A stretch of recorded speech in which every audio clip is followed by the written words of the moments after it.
Hi, I'm Valerie from Very Vegan Val, and let's make some sauerkraut together.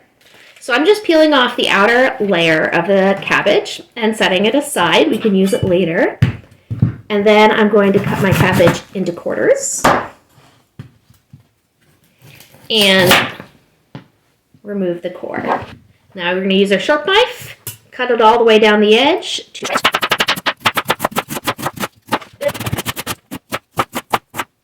And then we're going to add our cabbage to a large mixing bowl. And like that, our 4 pounds of cabbage is chopped. So there are only 2 essential ingredients to making sauerkraut: cabbage, like we have here, and salt, which is what makes it safe to ferment. So we're going to add the salt next.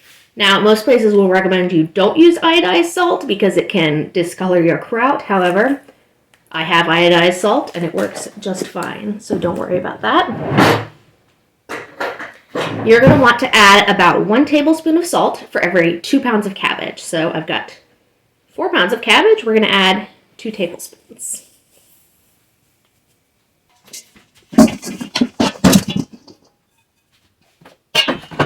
And now what you need to do is to massage the salt and the cabbage together. And that will release the liquid from the cabbage and create your brine. Now, many recipes will tell you to massage your cabbage for about 10 minutes. However, I am prone to tennis elbow, which, fun fact, is actually usually caused by typing these days, not tennis. But this type of massagey, squishy motion is very tennis elbow not friendly. So what I do instead is I give it just like about a minute massage, just try and get salt on as much of that cabbage as possible, and then I walk away and I leave it for about half an hour, and it does most of the work for me. Alright, so I think that's pretty well coated. I'll be back in about half an hour. Alright, so it's been about 38 minutes, and our cabbage has lost a lot of moisture and has gotten more flaccid. I know there is a better word, but the only word I can think of is flaccid. So we have some limp and flaccid cabbage here. Alright, so we've mushed it all up together. And now I'm going to add a couple extra things for flavor that you totally don't need to make sauerkraut, but I think is going to be delicious. I have jalapeno. I'm just going to chop that up, seeds and all, and stick it in.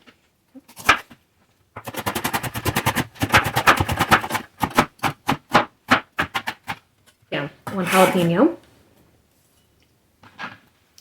And I also actually roasted some garlic. I've never done this before, but I thought it would be nice to try. I cut the top off, wrapped it in some foil, and then roasted it at around 400 for about half an hour. The one key here is that you don't want to add oil because oils and ferments a little bit messy, not really beginner safe. So we're going to stick to just oil-free roasted garlic, and I'm going to just squeeze that in. All right, and then we're just going to give it a stir. All right, now that it's all mixed in, I've got some large glass jars, and we're just going to pack it in. So, shove a couple handfuls in, and then push down, because we want it as compact as you can get inside the jar. For safety, you need all of your sauerkraut to remain under the brine so that it's not exposed to the oxygen, because that's when you can get not so friendly bacteria hopping into your jars. All right, so this is where these scraps from the outer cabbage leaf come into play. Put them on the tops of your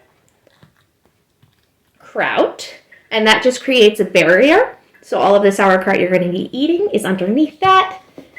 And then we're going to add a weight on top of that to help keep it tamped down. This weight does not fit in this jar. Damn.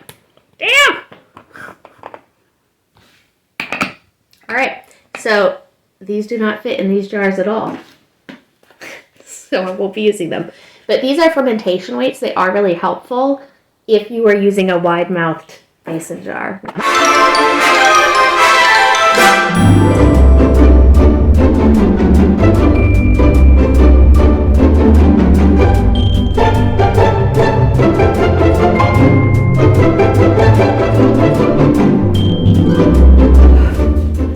Okay.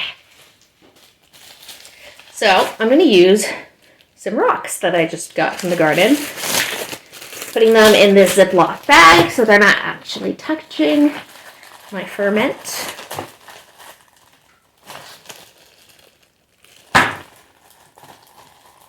Once I've got that closed, I'm just going to push it in so that it will keep it nice and secure.